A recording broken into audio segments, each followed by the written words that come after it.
राम राम मित्रांनो, कसे आहात? तर मित्रांनो, सोनाचा जो पाय सुजेले, ज्या पायाला जो आजार होईल तर त्या आजाराच्या पायाला जी बेंड आहे ना, त्या बेंडावर अतिशय मोठ्या प्रमाणात 2 फोड आलेत पहा.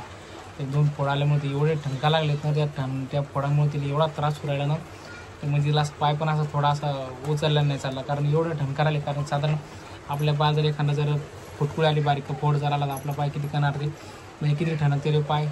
तर तिचा ते समजा एवढा मोठा पाय सुजेले, तर त्याला फोड आल्यामुळे इतका त्रास होऊ राहिला, भयंकर लॅग होऊ राहिलेला त्रास होऊ राहिला त्याचा. तर त्या फोडामुळं आम्ही आज सकाळी दवाखान्यात जाणार होतो, पण आज सकाळपासूनच पाणी चालू झालं आमच्या इथं. तर सकाळपासून पाणी चालू झाल्यामुळं दवाखान्याचा असं कॅन्सल केला आम्ही. जर समजा संध्याकाळपर्यंत जर पाऊस जर उघडला तर 3-4 वाजता जाऊ दवाखान्यात, कारण की मग कसं दवाखान्यात गेल्यानंतर इंजेक्शन दिलं, थोडंफार गोळ्या औषधी देतात, तर त्याच्यामुळं कसं थोडा ते फोड 1-2 दिवसात जिरून जातो. आणि ते मग फोड जिरला ना, मग कसं जी सूज आहे ती सूज तशी राहते, पण त्या फोड जिरल्यामुळं कसं तिला जो त्रास होते त्या फोडाचा, ते त्रास कसा तिला होत नाही. म्हणजे असं मागच्या वेळेस पण असं फोड आला होता का, म्हणजे आम्ही एकदम घाबरून गेलो बाबा त्या फोडावर, म्हणजे त्या आणि जेवढा पाय सुजेल त्या सुजेल पायावर एवढा मोठा फोड कसं का आला, लय घाबरलो होतो. पण ते मग दवाखान्यात गेल्यानंतर डॉक्टर म्हणले की बाबा येत असतं फोड, त्याचा काही विषय नाही. नंतर काय मलम दिले, काय औषध दिलं होतं त्याने, मग त्यानं ते मलम औषध दिल्यामुळं आम्ही मग थोडं मलम लावला, औषधी घेतल्यावर ते थोडाफार फरक म्हणजे पडून गेला तो.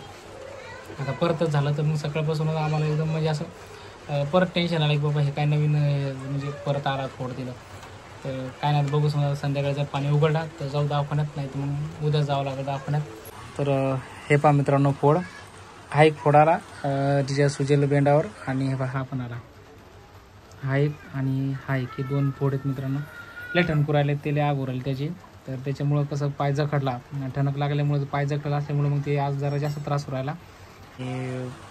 कसं मलम जर लावला, समजा मलम लावला, इंजेक्शन वगैरे घेतलं, ते लवकर फरक पडते आणि मग लवकर जिरून जातं ते. आता आज पाऊस चालू असल्यामुळं काही जाणं नाही झालं आमचं. तर ठीक आहे मित्रांनो, मग व्हिडिओ पाहिल्याबद्दल धन्यवाद. आणि व्हिडिओ जर का आवडला असेल तर लाईक करा, चॅनल सबस्क्राईब करा, आणि असाच सपोर्ट राहा द्या. काल बाळा दीदी कुठे